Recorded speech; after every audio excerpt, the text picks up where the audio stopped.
how's it going? I'm Jonathan Pruitt, and today we're going to be talking about 5th edition Dungeons & Dragons. This is Jim Davis. He's been my longtime DM. So why don't we kick down the door and draw our sword. Let's talk about D&D.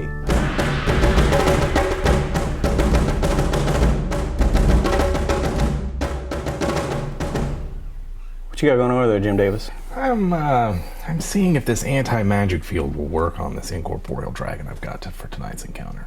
Alright. 5th edition. Yep.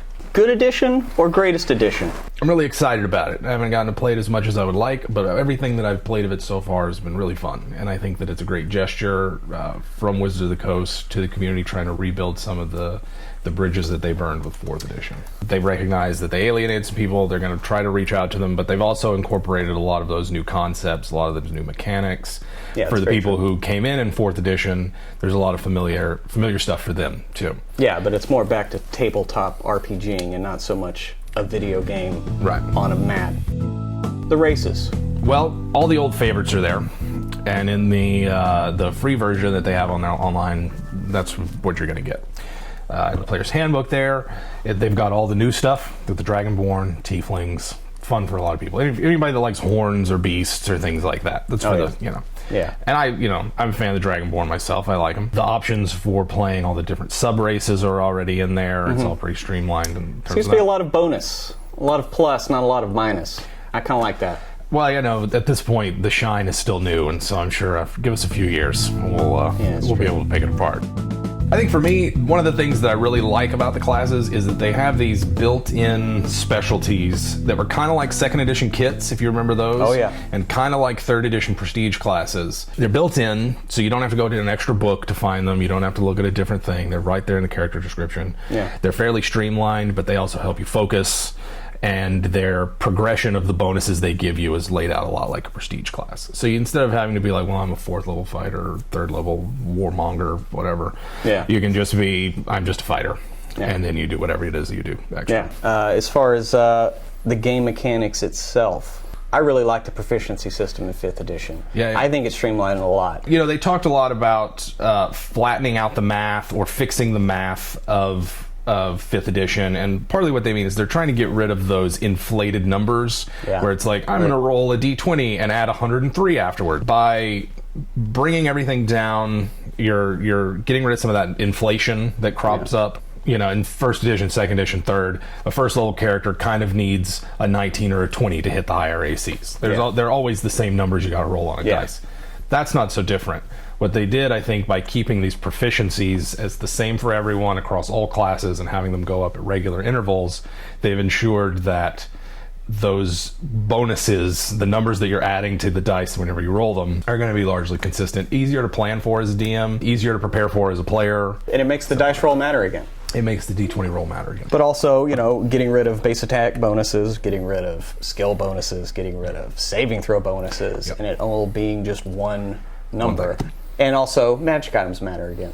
Magic items matter more.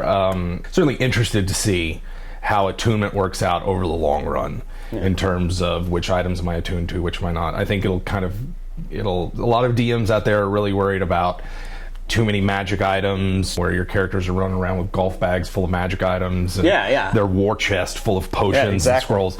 And it's this is a regenerating. I need this. I need this thing right here. Yeah. Oh, this is an elemental. I need this sword. Absolutely. Jeeves, bring me my flaming sword. We've got a troll.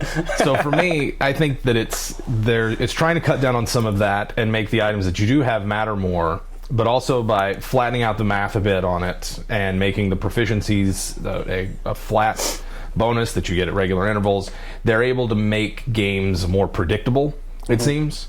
And so that would make DMing for it a lot easier. It makes playing for it easier. It seems like right now that they've hit a good balance between complexity and simplicity. Things are quick on the ground. Yeah. Like you're not spending an hour on one round of combat. Yeah. It moves fairly quickly. That first game we ran, we had 7 combats? Yeah, something like that. In the first 4 or 5 hour session? Yeah. We killed how many kobolds during 7 sessions? How many kobolds did we go through? Yo, went through 128 kobolds and 60 cultists. Yeah, it was a massacre.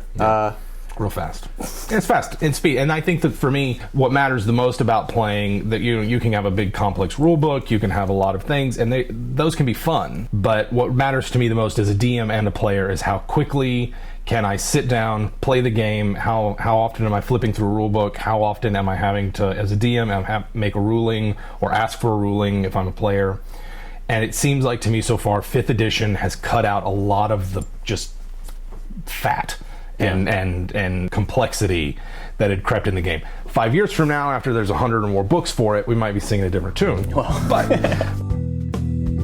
there seems to be less of those traps or obvious poor choice feats where it's like toughness is 3 hit points, but again, yeah, right, it's 3 hit points. Yeah, some people liked that the character creation mini game where they go through and which feats work best for them, and so there's less of that now. There's less of I'm going to plot out my character for 20 levels because I need to keep track of all that. I still plot out, but it's fun, right? Thanks again for watching WebDM. We're going to have new ones every Wednesday. Tell your friends. Come back next week.